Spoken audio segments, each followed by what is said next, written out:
O ambiente universitário, nós temos que analisar que o problema não é o lugar. Primeira coisa que eu quero dizer com vocês e para vocês aqui hoje. Diga comigo só para despertar. O problema, não, mas só quem tem boca. O problema não é o lugar. Não, nunca foi o lugar. A universidade não é problema. O mundo não é problema.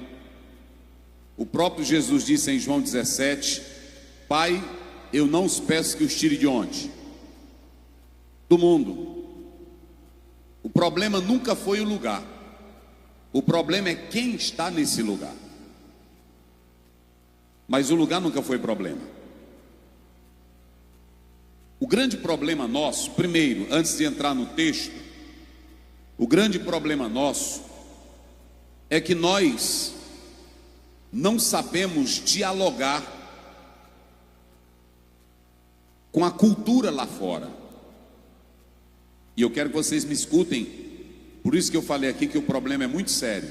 Não é fácil pregar sobre isso aqui que eles colocaram. Nós somos, eu diria, masoquistas.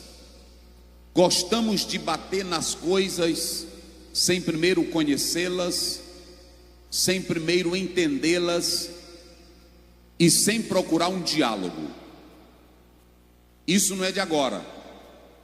Em 1960, com a Revolução Sexual, a igreja não soube dialogar com os temas que surgiram: anticoncepcional, mudança na roupa, a questão da sexualidade. A igreja não soube dialogar no seu radicalismo, na sua religiosidade. E hoje quase todas as mulheres crentes que são casadas, que não querem ter filhos, o que elas estão tomando? Anticoncepcional.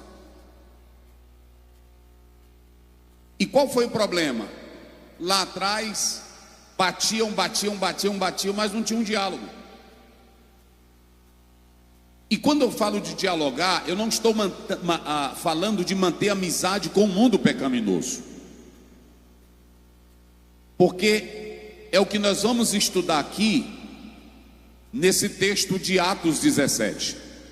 Mas antes de eu entrar nele, eu quero pontuar algumas coisas. O evangelho pode dialogar com uma cultura lá fora? Será se ela pode? É a primeira coisa que nós vamos analisar. A segunda, o que é a universidade? A gente fala, mas a maioria dos crentes estudam nas universidades, ganham dinheiro com formação da universidade. A universidade é um campus aonde se forma doutores, médicos, juízes, aonde a elite pensante, crítica, ela sai da universidade. Diríamos que a universidade seria como o Areópago no tempo de Paulo. Então, se eu sei que a universidade é o campo onde se concentra a maior ideia epistemológica, a maior ideia da construção do saber envolvendo o homem, a questão existencial, a questão da vida, a questão ética, a questão dos valores. Se eu sei que na universidade há um debate antropológico, sociológico, qual deve ser o meu posicionamento como cristão no campo universitário? Eu posso dialogar com filósofos, eu posso dialogar com ateístas, eu posso dialogar com agnósticos, eu posso dialogar com satanistas. O que a cultura pode me oferecer, eu como crente cheio do Espírito Santo? E essa era uma das brigas dos pais da igreja, Tertuliano e outros mais. O que tem a ver a academia com Jerusalém? O que tem a ver Platão com a fé? Agora escute bem, jovens. Se é na universidade que está toda a centralidade do pensamento humano e da construção da essência do ser humano, como é que a igreja ela vai impactar a universidade se ela não sabe dialogar com a universidade?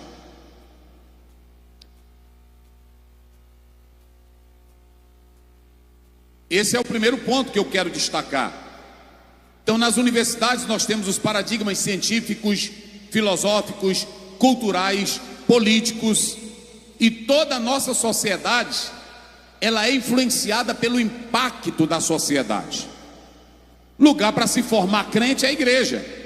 Lugar para se formar dentista, professor, para se formar juiz, advogado, é o inferno? Aonde é? Vamos lá, aonde é? A universidade. Então, o que seria a universidade? Oficina do diabo? Não. O que seria a universidade? Fábrica de Satanás? Não. Mas na universidade tem os liberais marxistas, na universidade tem da área social, pessoas que seguem a ideia satanista, a filosofia livre. E aí, pastor Zéu, o jovem que está lá no campus universitário, terceira coisa, veja o campo universitário como um campo missiológico. Vá para a universidade sabendo que você vai para um campo missionário.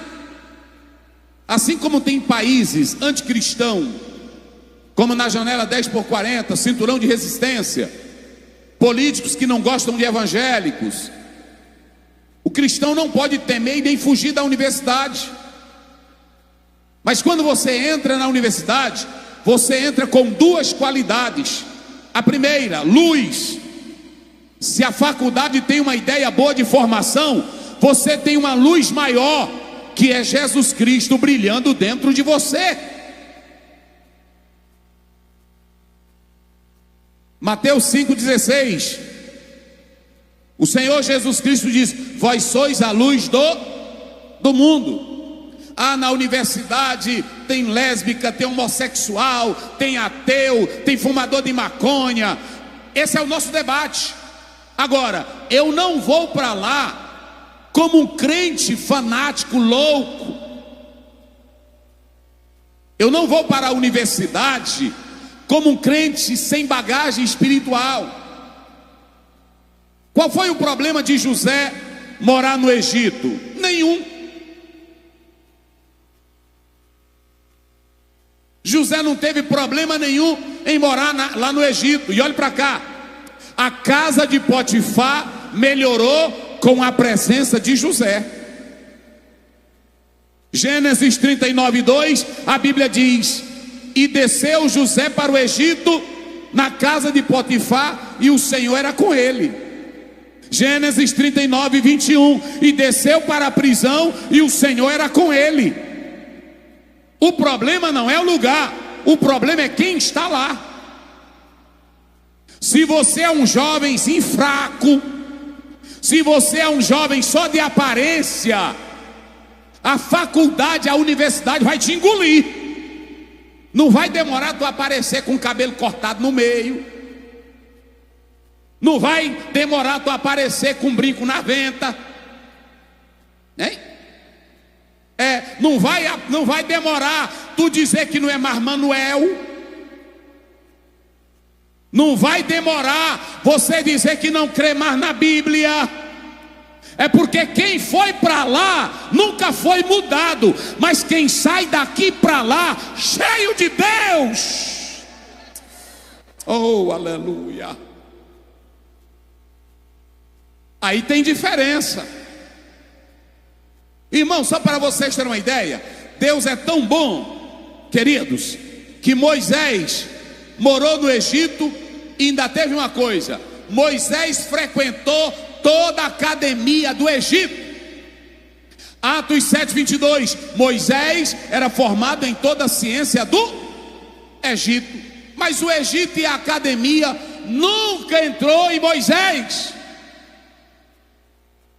Capítulo 1 de Ezequiel. Ezequiel morou junto ao rio Quebar, na terra da Babilônia. Não era mais a terra de Deus, era a Babilônia.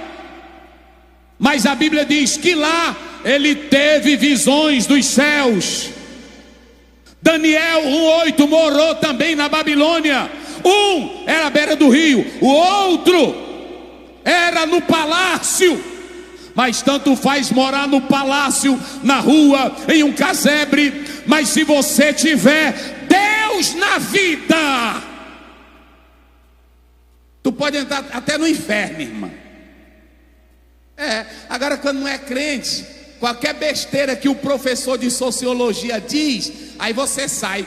Mudou minha mente essa. Escute, a universidade, vamos gritar isso bem forte aqui, a IADESLE, a juventude da IADESLE, digam comigo bem forte. O campo universitário, não, bota para rasgar, o campo universitário vai ser meu campo missionário. Agora dê um recado para eles: se preparem, ateus, céticos, agnósticos, vai aí para dentro da universidade quem é luz e quem é sal. Eita glória! Vira para o teu irmão, agora eu vou fazer que nem o pastor. Vira para o teu irmão e pega, sacode a mão dele aí e diz: vai lá para dentro. Não, diga aí, não é como carne podre não, rapaz. Vai como uma pedra de sal.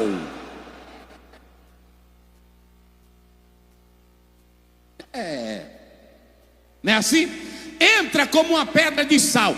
Lá tem muita carne podre, mas na hora que tu chegar lá com o sal, eita glória a Deus. Quem glorifica? Só quem glorifica a Deus. Diga comigo: sal. Bem forte, jovem. Sal. Eu sei que vocês podem gritar mais alto. Sal. Qual é a primeira coisa? Qual é a primeira coisa para você entrar na universidade? Tem que ser o quê? Não, a primeira.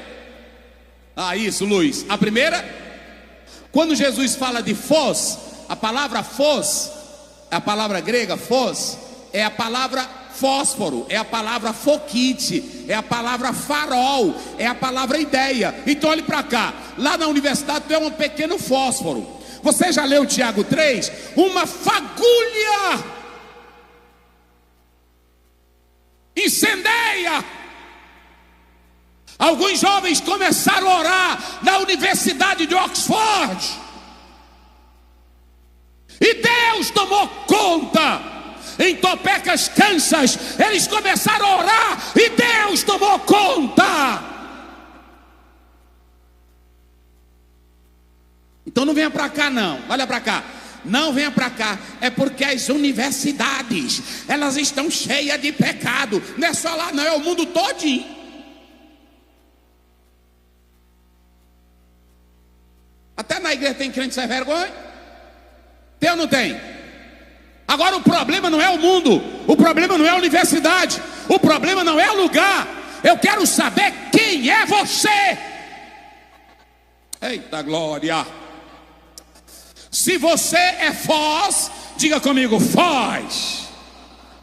O pastor falou aqui do fogo. Olha para cá, tudo de crente é com fogo, irmão.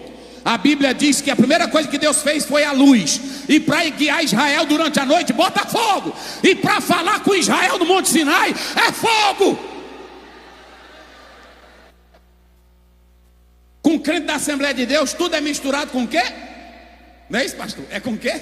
Fogo. O senhor disse que tem que acender o quê? Fogo. É o fogo.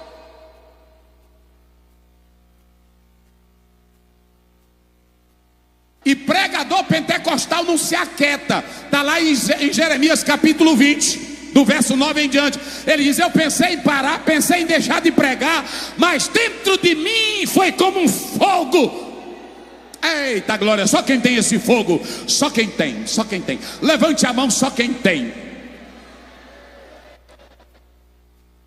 Então quando eu leio as bobagens de Michel Foucault e do aluno dele, Derrida, quando eu leio a escola de Frankfurt, Quando eu leio as bobagens do Max, eu não estou nem aí, porque o meu mestre falou maior e mais poderoso do que eles.